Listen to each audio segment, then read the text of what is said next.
ಯುದ್ಧದ ಪರಿಸ್ಥಿತಿಯಲ್ಲಿ ನೀವು ಸಾಮಾನ್ಯ ಎಲ್ಲ ಕಳ್ಕೊಳಕ್ಕಾಗಲ್ಲ. ಅದಕ್ಕೆ ವಾರ್ ವೇಸ್ಟೇಜ್ ರಿಸರ್ವ್ ಅಂತ ಒಂದಿಷ್ಟು ರಿಸರ್ವನ್ನು ಇಟ್ಟಿರ್ತೀವಿ. ನಮಗೆ ಅದು ತಿಂಗಳಾನುಗಟ್ಟಲೆ ವಾರ್ ವೇಸ್ಟೇಜ್ ರಿಸರ್ವ್ ನಮ್ಮಲ್ಲಿ ರಿಸರ್ವಲ್ಲಿದೆ. ಅವ್ರಿಗೆ 4 ದಿನದ ರಿಸರ್ವ್ ಇದೆ.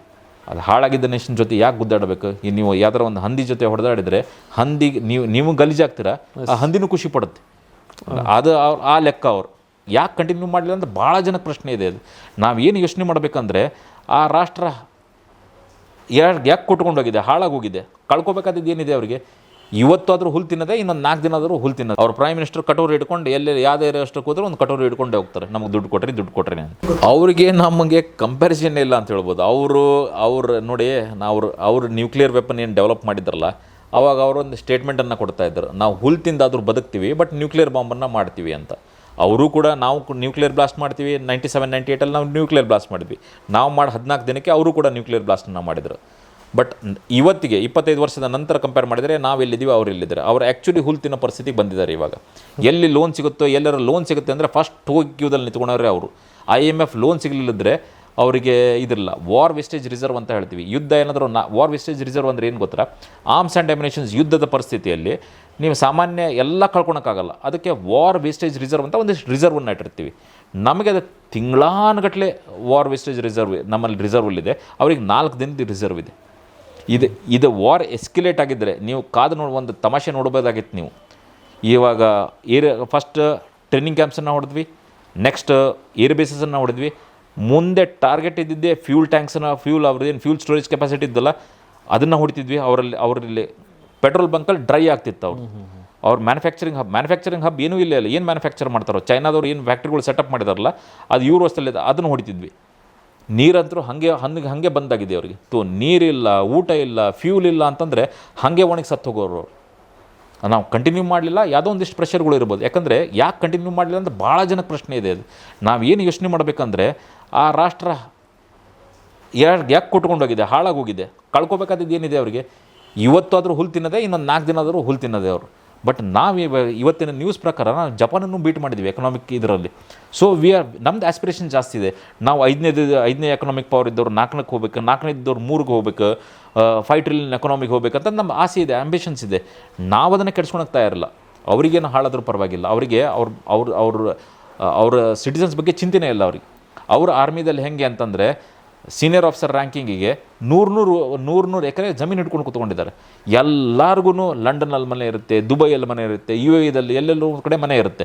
ನಾಳೆ ಏನಾದರೂ ಆ ರಾಷ್ಟ್ರ ಹಾಳಾದರೆ ಅವ್ರು ಆರಾಮ ಅವ್ರ ಫ್ಯಾಮಿಲಿ ಅವ್ರ ಮಕ್ಕಳೆಲ್ಲ ಅಲ್ಲೇ ಓದ್ತಿರೋದು, ಫ್ಯಾಮಿಲಿಗಳು ಅಲ್ಲೇ ಇರೋದು. ನಾಳೆ ಒಂದು ಫ್ಲೈಟ್ ಹಿಡಿತಾರೆ, ಅವ್ರು ಹಾರು ಹೋಗ್ತಾರೆ. ಅನುಭವಿಸೋದು ಜನ. ನಮಗದು ಬೇಕಾಗಿಲ್ಲಲ್ಲ. ನಮಗೆ ನಮ್ಮ ಜನ ಇಂಪಾರ್ಟೆಂಟ್, ನಮಗೆ ನಮ್ಮ ರಾಷ್ಟ್ರ ಇಂಪಾರ್ಟೆಂಟ್, ನಮಗೆ ನಮ್ಮ ಗ್ರೋತ್ ಇಂಪಾರ್ಟೆಂಟ್. ಹಾಗಾಗಿ ಎಲ್ಲೋ ಒಂದು ಕಡೆ ಒಂದು ಕಾನ್ಷಿಯಸ್ ಕಾಲನ್ನು ತೊಗೊಂಡ್ವಿ. ಅದು ಹಾಳಾಗಿದ್ದ ನೇಷನ್ ಜೊತೆ ಯಾಕೆ ಗುದ್ದಾಡಬೇಕು? ನೀವು ಯಾವ್ದಾರ ಒಂದು ಹಂದಿ ಜೊತೆ ಹೊಡೆದಾಡಿದರೆ ಹಂದಿಗೆ ನೀವು ಗಲೀಜಾಗ್ತೀರಾ, ಆ ಹಂದಿನೂ ಖುಷಿ ಪಡುತ್ತೆ. ಅದು ಆ ಲೆಕ್ಕ ಅವ್ರು. ಸೊ ಅವ್ರಿಗೊಂದು ಖುಷಿ ಕೊಡೋದು ಬೇಡ, ನಮ್ಮ ಗ್ರೋತನ್ನು, ನಮ್ಮ ಪ್ರೋಗ್ರೆಸ್ಸನ್ನು ನಾವು ನೋಡ್ಕೋಬೇಕು. ಈಗ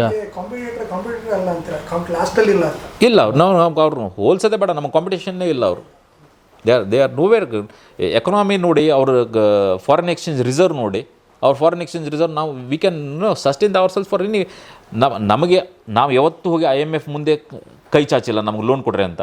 ಅಮೆರಿಕಾಗೆ ಹೋಗಿ ನಾವು ಕೈ ಚಾಚಿಲ್ಲ ನಮ್ಗೆ ಲೋನ್ ಬೇಕು, ನಮ್ಗೆ ದುಡ್ಡು ಬೇಕು ಅಂತ. ಅವ್ರ ಕೆಲಸನೇ ಅದು. ಅವ್ರ ಪ್ರೈಮ್ ಮಿನಿಸ್ಟರ್ ಕಟೋರಿ ಹಿಡ್ಕೊಂಡು ಎಲ್ಲೆಲ್ಲಿ ಯಾವುದೇ ಅಷ್ಟಕ್ಕೆ ಹೋದ್ರೆ ಒಂದು ಕಟೋರಿ ಹಿಡ್ಕೊಂಡೇ ಹೋಗ್ತಾರೆ, ನಮ್ಗೆ ದುಡ್ಡು ಕೊಟ್ರಿ ಅಂತ. ನಮ್ಮ ಜನಸಾಮಾನ್ಯ ಏನೇನು ಅಂದರೆ ಅದೊಂದು ಚಿಕ್ಕ ರಾಷ್ಟ್ರ, ಅದೊಂದು ಚಿಕ್ಕದು, ಅದ್ರ ಮೇಲೆ ಅಂದರೆ ಯುದ್ಧ ಮಾಡಿಬಿಟ್ಟು ಅದನ್ನೇ ನಮ್ಮ ಇದಕ್ಕೆ ತಗೋಬೋದಲ್ಲ ಅಂತ ಹೇಳ್ತಾರೆ. ನನಗೊಂದು ಡಿಫ್ರೆಂಟ್ ಒಪಿನಿಯನ್ ಇದೆ ನೋಡಿ. ಇವಾಗ ನಮ್ಮದು ಕಾಶ್ಮೀರದ ಒಂದು ಭಾಗ, ಹೌದಾ, ಅದನ್ನು ನಾವು ಲೇಟ್ 80s ಅರ್ಲಿ 90s ಆತಂಕವಾದಿ ಚಟುವಟಿಕೆಗಳು ಶುರುವಾದವು. ಅಲ್ಲಿಂದ ಇಲ್ಲಿವರೆಗೂ ನಾವು ಅದನ್ನು ಫುಲ್ ಹಿಡಿತಕ್ಕೆ ತಂದಿಲ್ಲ. ಅಲ್ಲಿರುವಂಥ ಟೂರಿಸಮ್ ಏನಿದೆ ಅದನ್ನು ನಾವು ಡೆವಲಪ್ ಮಾಡಿಲ್ಲ ಇನ್ನೂ. ಇವಾಗ ನಾವು ಅದನ್ನೂ ಕೂಡ ಅಖಂಡ ಭಾರತ ಮಾಡ್ತೀವಿ, ಅದನ್ನು ತೊಗೊತೀವಿ ಅಂತಂದರೆ ನಾವು ಯಾವ ಥರ ಒಂದು ಕೋಮದಲ್ಲಿದ್ದಂಥ ಯಾವುದೋ ಒಂದು ರಾಷ್ಟ್ರನ ಅದನ್ನು ತೊಗೊಂಡ್ರೆ ನಮಗದು ಬರ್ಡನ್ನೇ ಹೊರ್ತು, ನಮಗದನ್ನು ದುಡ್ಡು ಸುರಿಬೇಕು ಹೊರ್ತು ಅದರಿಂದ ನಾವೇನು ಬರಲಿಕ್ಕಿಲ್ಲ. ಖಂಡಿತ. ನಮಗೆ ಲ್ಯಾಂಡ್ ಮಾಸ್ ಏನಿದೆ ನಮ್ಮದೇನು ಚಿಕ್ಕದಲ್ಲ. ಪಾಕಿಸ್ತಾನಕ್ಕೆ ಲ್ಯಾಂಡ್ ಮಾಸ್ ಏನಿದೆಯಲ್ಲ ಅದು ಭಾಳ ಚಿಕ್ಕದಾಗಿದೆ. ಭಾರತಕ್ಕೆ ಅದು ಪ್ರಾಬ್ಲಮ್ ಇಲ್ಲ. ಸೊ ಹಂಗಾಗಿ ನಾವು ಲ್ಯಾಂಡ್ ಮಾಸ್ ಇನ್ಕ್ರೀಸ್ ಮಾಡಬೇಕು. ಬಟ್ ಈ ಥರ ಒಂದು ಕೋಮದಲ್ಲಿದ್ದಂಥ ಸ್ಟೇಟನ್ನಾಗಲಿ ರಾಷ್ಟ್ರನಲ್ಲಿ ತೊಗೊಳೋದು ಅದರಲ್ಲಿ ಏನೂ ಅರ್ಥ ಇಲ್ಲ. ಖಂಡಿತ ಕರೆಕ್ಟ್ ಸರ್. ಈಗ ಹೆಂಗಿದೆ ಅಂದರೆ ಒಳ್ಳೆ ಜಾಗವನ್ನು ಜೊತೆಗೆ ಕೆಟ್ಟ ಜಾಗನೂ ಸೇರಿಸ್ಕೊಂಡ್ರೆ ಅದ್ರ ಕಡೆಗೆ ಜಾಸ್ತಿ ಫೋಕಸ್ ಮಾಡಬೇಕಾಗುತ್ತೆ. ನಮ್ದು ಅಷ್ಟು ಎಫರ್ಟ್ ಅಲ್ಲಿ ಹೋಗುತ್ತೆ, ಇಲ್ಲಿರೋ ಸಂಪತ್ತೆಲ್ಲ ಅಲ್ಲಿ ಹೋಗುತ್ತೆ ಮತ್ತೆ ಖರ್ಚಾಗುತ್ತೆ. ನೋಡಿ ತೊಗೊಳಕ್ಕೆ ಆಗ್ತಾ ಇಲ್ಲ ಅಂತಲ್ಲ, ಇವತ್ತು ಮನಸ್ಸು ಮಾಡಿದರೆ ಇದೇ ಯುದ್ಧ ಸ್ವಲ್ಪ ದಿನ ಕಂಟಿನ್ಯೂ ಆಗಿದ್ದರೆ, ಇನ್ನೊಂದು ವಾರ ಕಂಟಿನ್ಯೂ ಆಗಿದ್ದರೆ ಪಾಕಿಸ್ತಾನದ ರಿಪಕೇಷನ್ ಏನೇನು ಆಗ್ತಿತ್ತು ಹೇಳ್ತೀನಿ ಕೇಳಿ. ಇವಾಗ ಆಗಲೇ ಬಲೂಚಿಸ್ತಾನದವರು ಅವ್ರಿಗೆ ಎದ್ದು ಬಡಿತಾ ಇದ್ದಾರೆ. ಅದರ ಬಲೂಚಿಸ್ತಾನದ ಲ್ಯಾಂಡ್ ಮಾಸ್ ಎಷ್ಟು ಗೊತ್ತಾ? ಪಾಕಿಸ್ತಾನದ ಟೋಟಲ್ ಲ್ಯಾಂಡ್ ಮಾಸಲ್ಲಿ ಬಲೂಚಿಸ್ತಾನದ ಒಂದು 40% ಭಾಗ ಬಲೂಚಿಸ್ತಾನದ ಲ್ಯಾಂಡ್ ಮಾಸ್. ರೇರ್ ಮಿನರಲ್ಸ್ ಏನಿದ್ದಾವೆ ಬಲೂಚಿಸ್ತಾನದಲ್ಲಿದ್ದಾವೆ. ಈಗ ಅರಿವಾಗ್ಬಿಟ್ಟಿದೆ ನಮ್ಮ ಫ್ಯೂಚರ್ ಇರೋದು ಭಾರತದ ಜೊತೆಗೆ, ನಮ್ಮ ಫ್ಯೂಚರ್ ಅವ್ರ ಜೊತೆಗೆ ಇಲ್ಲ ಅಂತಂದು ಅವ್ರಿಗೆ ಗೊತ್ತಾಗ್ಬಿಟ್ಟಿದೆ. ಅವ್ರು ಕಾಶ್ಮೀರದಲ್ಲಿ ಇಂಪ್ರೂವ್ಮೆಂಟನ್ನು ನೋಡಿದ್ದಾರೆ, ನಮ್ಮ ಹಿಡಿತದಲ್ಲಿದ್ದಂಥ ಕಾಶ್ಮೀರ ಇಂಪ್ರೂವ್ಮೆಂಟನ್ನು ನೋಡಿದರೆ ಎಲ್ಲಿಂದ ನಾವು ಎಲ್ಲಿಗೆ ಕರ್ಕೊಂಡು ಹೋಗಿದ್ದೀವಿ ಅವ್ರನ್ನ ಅಂತ. ಸೊ ಪಾಕಿಸ್ತಾನಿ ಆಕ್ಯುಪೈಡ್ ಕಾಶ್ಮೀರ ತೊಗೊಳೋದು ಭಾಳ ಕಷ್ಟ ಏನಲ್ಲ. ಬಟ್ ಅದೇ ಇವಾಗ ನಮ್ಮದು ಒಂದು ಯಾವುದೇ ಒಂದು ಲ್ಯಾಂಡ್ ಮಾಸನ್ನು it will eventually happen. Jaishankar ಅವ್ರು ಹೇಳಿದ ಒಂದು ಮಾತನ್ನು ಎಲ್ಲರೂ ನೆನ್ಪಿಟ್ಕೊಳ್ಳಿ. ನಮ್ಗೆ ಯಾರೋ ಒಬ್ಬ ಪ್ರೆಸ್ ರಿಪೋರ್ಟರ್ ಕೇಳ್ತಾರೆ ಅವರಿಗೆ, ನೀವು ಪಾಕಿಸ್ತಾನ ಆಕ್ಯುಪೈಡ್ ಕಾಶ್ಮೀರದಲ್ಲಿ ಇಷ್ಟು ಪ್ರಾಬ್ಲಮ್ ಆಗ್ತಿದೆ, ಪ್ರಾಬ್ಲಮ್ ಹೆಂಗೆ ಸಾಲ್ವ್ ಆಗಬೇಕಿದೆ ಅಂತಂದು ಕೇಳಿದಾಗ ಅವ್ರು ಒಂದು ಮಾತನ್ನು ಹೇಳ್ತಾರೆ, ಪ್ರಾಬ್ಲಮ್ ಏನೂ ಇಲ್ಲ, ಪ್ರಾಬ್ಲಮ್ ಇರೋದು ಒಂದೇ, ಪಾಕಿಸ್ತಾನ ಆಕ್ಯುಪೈಡ್ ಕಾಶ್ಮೀರ ಏನಿದೆಲ್ಲ ಅದನ್ನು ನಾವು ತೊಗೊಂಡ ಮೇಲೆ ಎಲ್ಲ ಸರಿ ಹೋಗುತ್ತೆ ಅಂತ. So the aim is ultimately Pakistan occupied Kashmir ನಮ್ಮ ಜಾಗ, ನಮಗೆ ಬಂದು ಸೇರಲೇಬೇಕು. ಒಂದಿಷ್ಟು ಸಮಯ ಆಗ್ಬೋದು, ಇದರ ರೈಟ್ ಟೈಮ್ ಇರಲಿಕ್ಕಿಲ್ಲ. ನಾನು ಹೇಳಿದಾಗೆ ನಮ್ಮ ಕಾನ್ಸಂಟ್ರೇಷನ್ ಗ್ರೋತ್ ಕಡೆ ಇದೆ, ಆ ಗ್ರೋತನ್ನು ಮುಂದುವರಿಸ್ಬೇಕು. ಅದಾದ ನಂತರ ಅದು ಕ್ರಮೇಣವಾಗಿ ಅದು ಬಂದೇ ಬರುತ್ತೆ.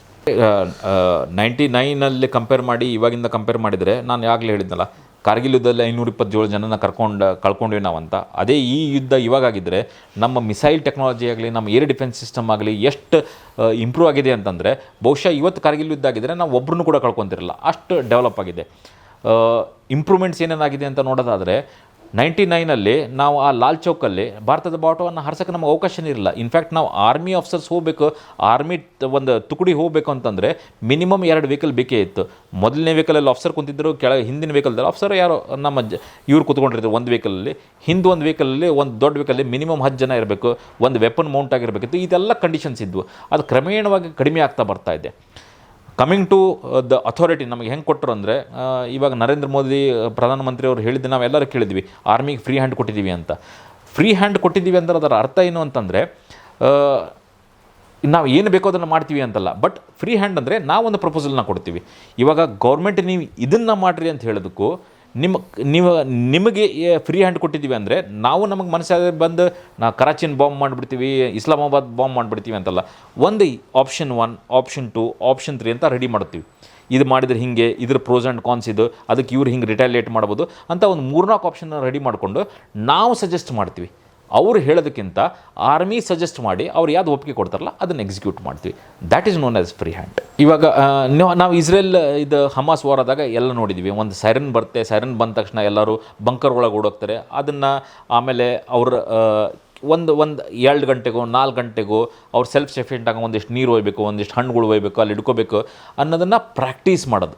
ಯಾಕಂದರೆ ನಾಳೆ ನಮಗೇನಾದರೂ ಏರಿಯಲ್ ಅಟ್ಯಾಕ್ ಆಯಿತು ಅಂತಂದರೆ ಒಂದೇ ಸಲ ರಿಯಾಕ್ಟ್ ಮಾಡೋಕ್ಕೆ ಗೊತ್ತಾಗಲ್ಲ. ಅದನ್ನು ನಾವು ಪ್ರಾಕ್ಟೀಸ್ ಮಾಡಿ ನಮ್ಮ ಒಂದು ಮಸಲ್ ಮೆಮರಿ ಥರ ಮಾಡ್ಕೊಂಡಿದ್ರೆ ಅದಕ್ಕೆ ರಿಯಾಕ್ಟ್ ಮಾಡೋಕ್ಕೆ ಅಷ್ಟು ಈಸಿ ಆಗುತ್ತೆ. ಜನರಿಗೆ ಗೊತ್ತಿರುತ್ತೆ ಏನು ಮಾಡಬೇಕಂತ.